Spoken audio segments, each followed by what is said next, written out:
Legends is very coherent and sometimes a bit ham-fisted, but has a great pro-Christian, anti-communist, pro-American revolution ethic. And I think the setting at odds of the sort of French proto-communist and post-communist revolutions and the American Revolution, which for all its faults at its inception with slavery and since taking the foundational, at least nominal Christianity out as a building block, and now they're just squabbling over equality. I do admire some nominally Christian Englishmen going up and setting out a colony where they self-govern. So I've got a lot of sympathies for the American Revolution, and as does Legends. And it's very interesting that this was in 1986 at the peak of Reagan's popularity. And you had Reagan a lot of features as a character, and unlike what you would expect these days, again, I don't really read modern comics, so I'm sure that there have been plenty of depictions of Trump or Trump-esque characters that have been unflattering, shall we say. This treats Reagan with respect, or at least neutrality, as far as I can see. He is presented in this as a president who is trying to do his job.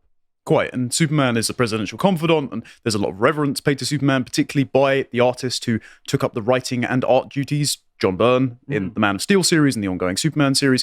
And that depiction didn't necessarily last beyond these pages, because this was preceded by The Dark Knight Returns, which mocks Reagan as a mummified despot, and then after this... That's Miller, though, isn't it? Well, Miller then, in Dark Knight 4, depicted Trump as a literal hand puppet of Darkseid and the Joker. Very cringeworthy. And then a couple of years later, when the Justice League International, which spins out of this book as the new Justice League, is set up, President Reagan gives the official sanction for the Justice League to act as the US's special ops group on behalf of the United Nations, and Superman comes to him to give his approval, even though Superman doesn't belong to the Justice League, and President Reagan goes, "Oh, very nice to meet you, Superman." And he goes, "We've already met 4 times, Mr. President." So they were playing up on his dementia a couple of years down the line.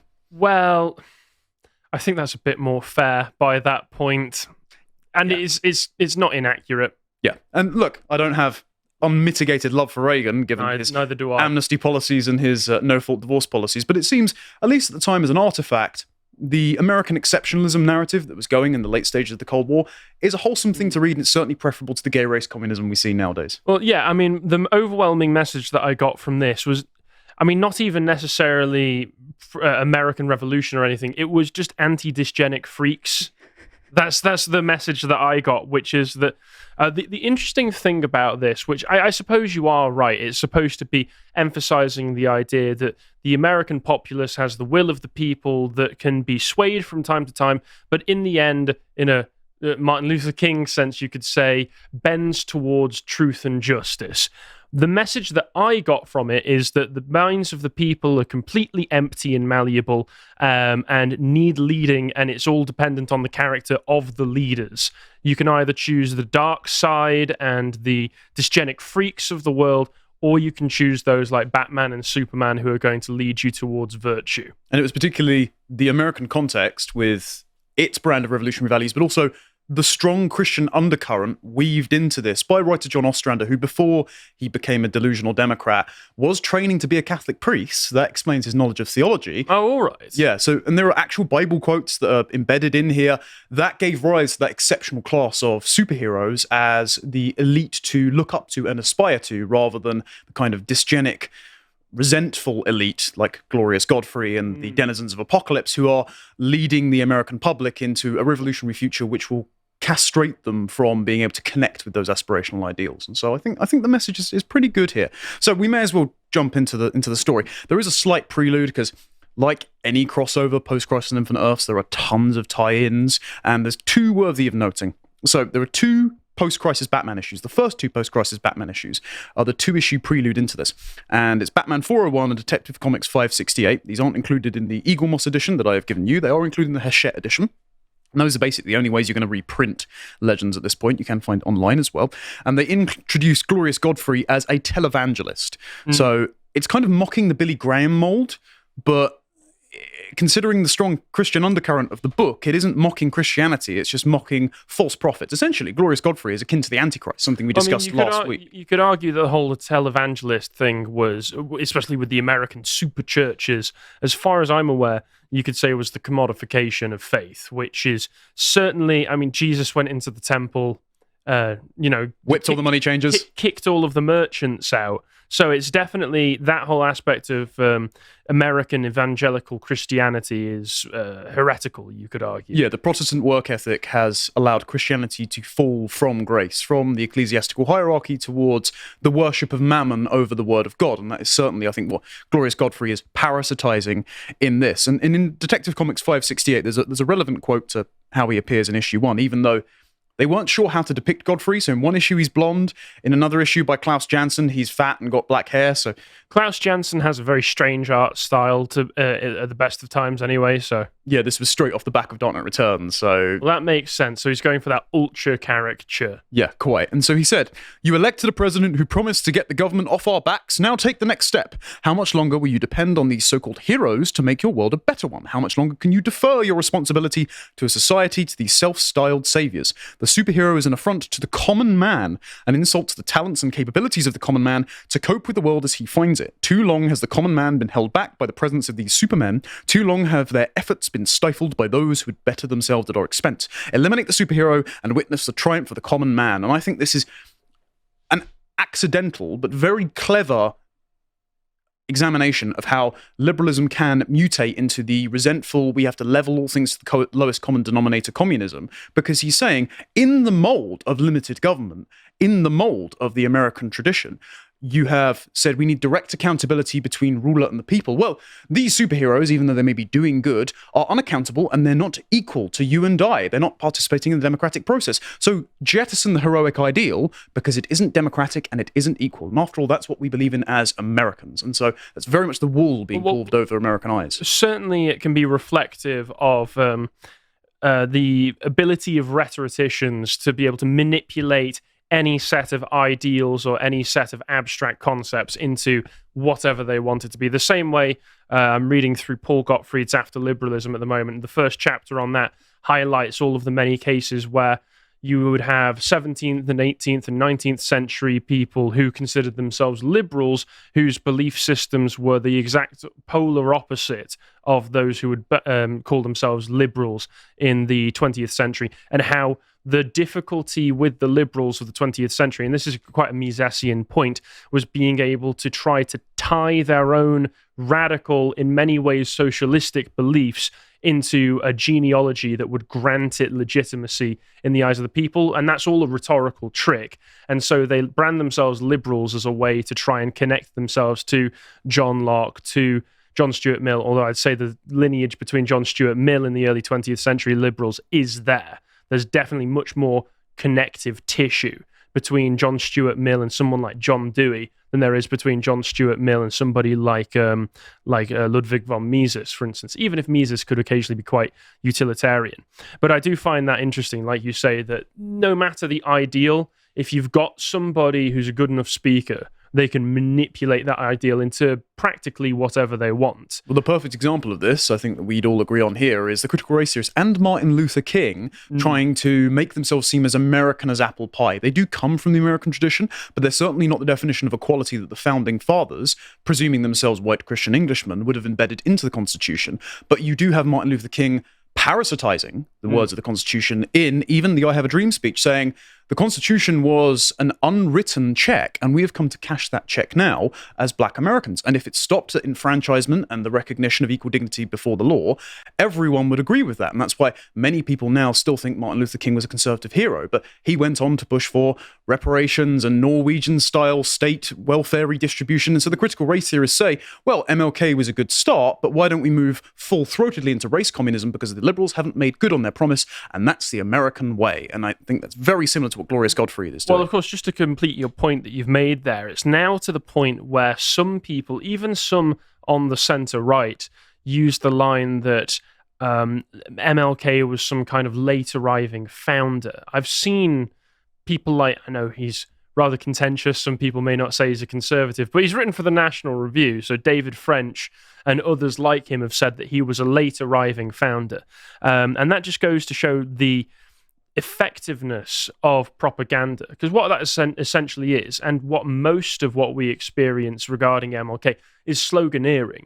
The I have a dream, content of the character, these are all slogans which, separated from the context, sound nice. They're non-objectionable, and we would agree with them. When you separate them from the context and repeat them often enough and with enough authority and from authoritative sources, it convinces people that it's true. Whereas if you actually go back and study what MLK did, what he was pushing for, the content of his character, you'll find that the again, at the time, the fact that he didn't even write the I Have a Dream speech, that was a collaboration between Stanley Levison and some of the other people, and even they ripped a lot of it off from other speeches that had come beforehand. That's another example of pure rhetoric getting traction over the people. And even at the time, it was only accepted because it was broadcast from all of the major media sources. If they didn't want MLK to be a thing, they just wouldn't have hosted interviews with him.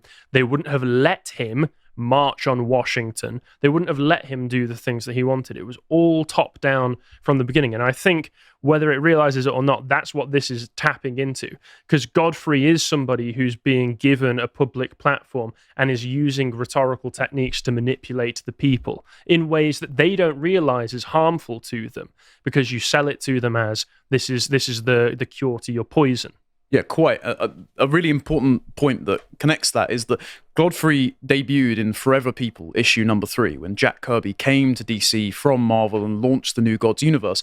And on the first page, there are a mob of people with blank expressions being hypnotized by Godfrey's words as they come out over the airwaves, over the radio. And there is a quote from Adolf Hitler which says that the beauty of our people, our race, is that they even have the same uniform expression because of what we have told them. So this idea of people to be sophistic, to gin up resentment in a crowd, to create a mindless mob who all move in concert without rational faculties, to what extent people are fully capable of those, again, under liberalism is still debated, is the core of Godfrey's character. And this book takes it from being purely, he is something representative of the demons of the Second World War, which of course Jack Kirby, being Jewish and actually serving in the Second World War, of course he was concerned about, to more broadly extrapolate it out to 40 years on from that in the American context, in the Cold War context, to say that anti-American revolutionaries who would like to see us go towards a French Revolution, Rousseauian-style egalitarian utopia are going to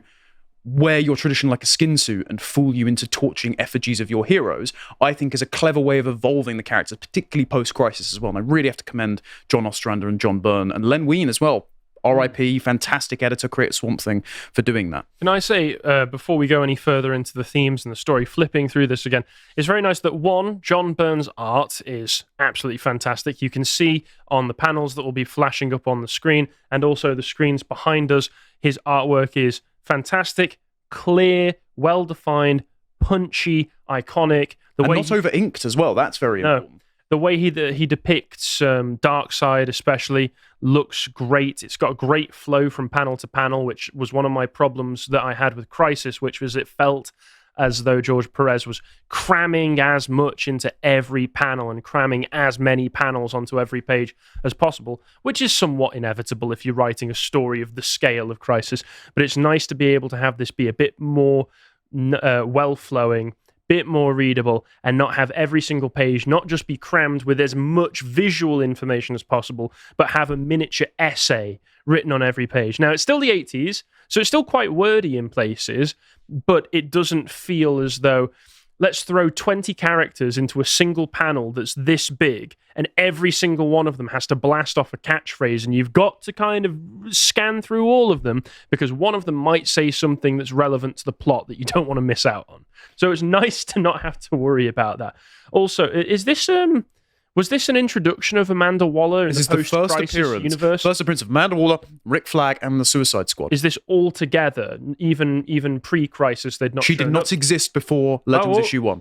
All right, okay. And I like the fact as well that it points out that Rick Flag may have some racial grievances with the fact that he's now working under a fat black woman. But for the sake of professionalism and for the sake of getting the job done, they're both willing to put that aside and just get on with it. These characters are not meant to be morally pure per their involvement in the Suicide Squad, and that's what makes them particularly interesting going forward, and this is why John Ostrander's subsequent Suicide run was very successful. And I think we wouldn't get the same nuanced portrayal as seen now, especially since they've slimmed down and girl-bossed up Amanda Waller and made her a significantly less interesting character. Because in the original Suicide Squad run, she's a single mother. She hasn't done right by her ex-husband or her own children. She hasn't done right by the squad. And a lot of her bravado and her aggression, her need to control, is to make up for her failing personal life. And I think they make her a very complicated character, and that's stripped away by, again, modern race communism. So she was a complex and interesting character with flaws before, and gay race communism has made it so that anybody a darker shade than milky pale has to be perfect. Many such cases. Right, let's get into issue 1 then, because there's a lot of thematic stuff to sink our teeth into. So on the first page, we get a shot of Apokolips, and again, this defines it as the post-crisis hellscape and the epicenter of evil that it will soon come to be throughout many Justice League runs. And it's described as... I do like that it's constantly exploding by the looks of it. There's just always explosions going off everywhere. Yeah, quite. It's described essentially as like a 20th century totalitarian state with camps and gulags. Jack Kirby himself, when he created Apokolips in the original New Gods run, described it as an armored camp where those who live with weapons rule the wretches who build them, and presided over by Darkseid, called, quote, a wielder of Holocaust and decipher of power and death. So that's from the original New Gods. Walt Simonson, who collaborated with Kirby on later New Gods runs, pre- and post-crisis, summarized the sort of anti-life equation, the modus operandi of Darkseid, as Kirby's comic book reification of fascism. He obviously means Nazism there, because Nazism and fascism in the American mind are conflated, but slight distinctions. And Darkseid's ambition to be, quote, the ultimate totalitarian, stated its most monolithic and tyrannous. And I think that's definitely depicted by Byrne and Ostrander in here. In New Gods 7, you see actually how those craters, those smouldering fire pits came to be. And it essentially recreates the Second World War in a few panels. So we'll show those on screen. But essentially, Darkseid uses scientific advancement, because before, the New Gods of Apokolips and New Genesis fought on horseback. They were cavalry charging like in the First World War. This is what Steppenwolf was evolved in, the original villain of the first Justice League movie, if you have seen it. Snyder Cut, good stuff. And Darkseid uses science, quote, to seek new roads to tread concerning creating the means of mass slaughter and tragic extinction. And so it goes from melee and horseback combat to being waged using, quote, techno-cosmic machines like dragon tanks, giant biological mutations, and napalm-spewing cosmic lasers. And so they destroy the surface of New Genesis. It starts looking like the fields of Flanders or Brussels or France in the First and Second World War. And these were once described as soft, green, forested lands, and then turn into rotting hulks of war machines instead of trees. And so the big crater comes from the fact that the New Gods of New Genesis recognize they're about to lose the war, and so they bomb Apokolips, and the panels look exactly like the dropping of the atomic bomb on Nagasaki and Hiroshima. And so that giant smoldering crater that's now a permanent feature of Apokolips's topography is essentially a nuclear bomb. So I think the commentary has been made that the creation of Apokolips is actually akin to the creation of the Soviet Union. With the introduction of the atomic bomb, you've escalated it to this never-ending existential war where previously, at least in the First World War, they were horrific tragedies, but the scale of slaughter was not possible without science and industrial machinery. And now you've prolonged this from being an undignified slaughter of millions on the battlefield to the extinction of the human race in totality. And I think that's what Darkseid is representing. And they're saying in the waning days of the Cold War, if we revive heroism, the American exceptionalist Christian form of heroism, we might be able to call ceasefire on this Cold War and defeat the forces of Apokolips. And I think that's a very interesting thread here.